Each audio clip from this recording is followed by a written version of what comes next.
Hey everyone, and welcome back for another deep dive. This time we're heading way down south to Chile. Oh, Chile. I'm excited for this one. Always wanted to go. You and me both. But for now, we're just diving into some reports and articles about it. Sounds good to me. What are we looking at specifically? Well, it's about the environmental cost of, Chile's economic engine copper mining. Ah, so it's about sustainability then. Yeah, pretty much.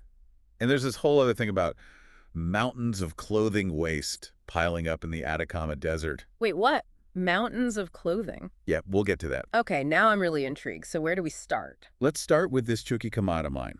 It's absolutely massive. We're talking over 4 kilometers long Wow, 4 kilometers. That's like really long. and 3 kilometers wide. Okay, this is definitely not your average hole in the ground. It's 1,000 meters deep, too. Wow, that's just, I can't even picture that. What's the impact of something that big? Well, that one mine produces something like 140,000 tons of copper ore every single day. Every day. That's incredible. Yeah. And get this, that copper contributes about 10% of Chile's entire wealth. 10%. It makes sense why it's such a big deal for them. But what about the people who work there? What's it like for them? Well, one of the reports actually profiles this 29-year-old woman named Javiera. She works in the mine. And she's a mother of 2. It must be really tough work. Yeah, she talks about the heat, it's well up to 30 degrees Celsius down there. And there's toxic dust everywhere. Oh, wow. I can't imagine working in those conditions. Yeah. But she says, and I quote, "This work puts food on the table for my children and helps our country." It really makes you think about the trade-offs, right? Definitely. I mean, we all use copper, but do we ever think about where it comes from and how it gets to us? Right, like our phones, our computers, our cars, copper is everywhere. Exactly. So it's Yeah. important to understand the whole story, both the economic benefits and the environmental cost. Speaking of environmental costs, one of the biggest things these sources talk about is the water crisis in Chile. The water crisis, how is that connected to copper mining? Well, mining copper uses a ton of water, millions and millions of liters every year. And it's being taken from these local aquifers. Yeah, which is a huge problem because this is all happening in the Atacama Desert, one of the driest places on Earth. Oh, right. So taking all that water out of the ground is making a bad situation even worse. It is, and there are real people dealing with the consequences. The sources talk about this village called Cuiagua, where water is like a luxury. So how do they get by?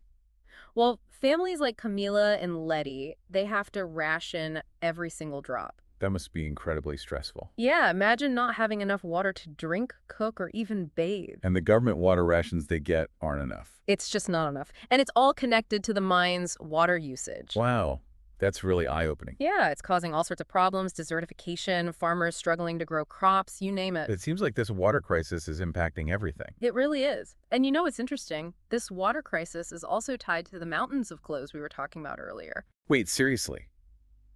The clothes in the Atacama Desert are connected to the water crisis. It seems crazy, right? But the sources show how it all links back to the water. I'm all ears. Tell me more. Okay, so Chile has basically become this dumping ground for used clothing from all over the world. You're kidding. Why Chile? Well, a lot of it has to do with the global secondhand clothing trade, but the problem is What? Chile doesn't have a good system for handling all those clothes. So what happens to them? Well, without a proper recycling system, a lot of them get dumped right in the Atacama Desert. Literally dumped in the desert. Yeah, literally, we're talking mountains of clothes just sitting there. Mountains. Are you serious? Completely serious. And it gets worse. In 2022, there was this massive fire in one of those clothing mountains. Oh, well, that's awful. Yeah, it's a real environmental hazard. Wow. And it shows how unsustainable this whole fast fashion thing is. Fast fashion. It's so easy to get caught up in it, Always buying new clothes. Right. But we rarely think about where those clothes come from and what happens to them when we're done with them. It's like we just assume they magically disappear. Exactly. But they don't. And people like Angela and Paula are trying to change that. Who are Angela and Paula? They're these local activists in Chile. They're documenting this illegal dumping and pushing for better waste management systems. It's good to know that some people are taking action. Yeah, because this isn't just a problem for Chile, it's a global issue. And both the mining and the textile waste, It all comes back to the water crisis. It all comes down to water. I get it now. Yeah, both industries are putting a huge strain on Chile's already limited water resources. It's like they're competing for the same precious resource. Exactly. And the people, the environment, everyone's paying the price. It's a lot to take in, right? All these interconnected issues. It's kind of overwhelming. It is. It definitely makes you stop and think. But you know what? There's hope. Oh, good. I need some of that. What gives you hope? Well, these sources don't just lay out the problems, they also talk about solutions. Okay, so what are we talking about? What can be done? Well, for one, there's a lot of talk about making copper mining more sustainable, like using technology that requires less water. Makes sense. Less water, less impact.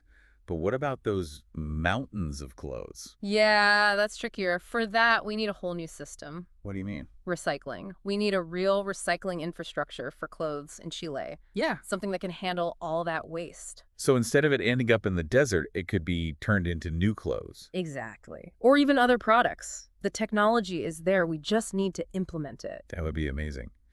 So we're talking about recycling. But what about preventing all that waste in the first place? Right, that's key. And the sources talk about supporting sustainable agriculture and water conservation, too.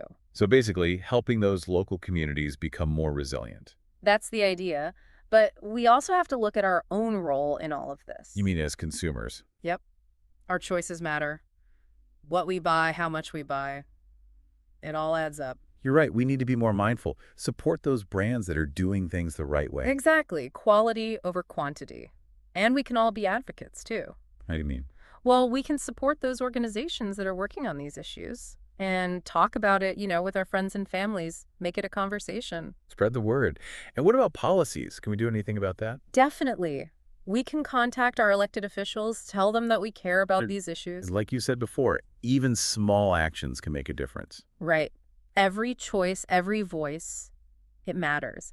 And, there are so many people in Chile already working on these issues. Yeah, like those women you mentioned before, Javiera, Camila, and Letty. And Angela and Paula, too, those activists working on the textile waste problem. Oh, and what about that indigenous guide, Ivan Gallegos? Yes. He had some really interesting things to say about the impact of all this on indigenous communities. He was talking about their traditional ways of life being disrupted. Oh, right.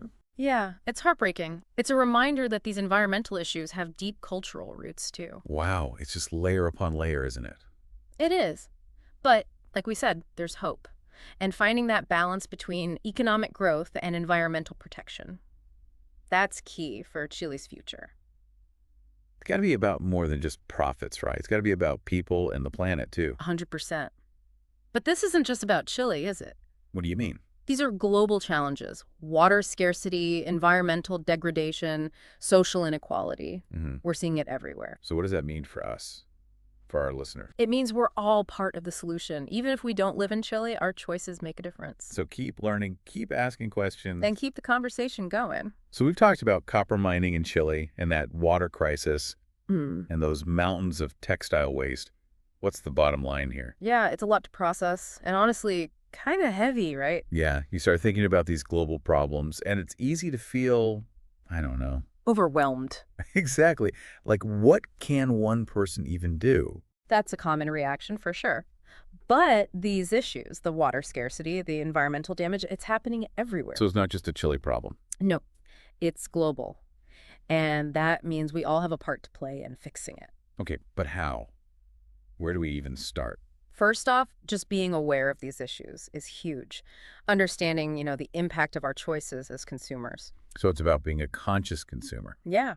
Thinking about where your clothes come from, where your phone came from, all that. And supporting those sustainable brands. Absolutely.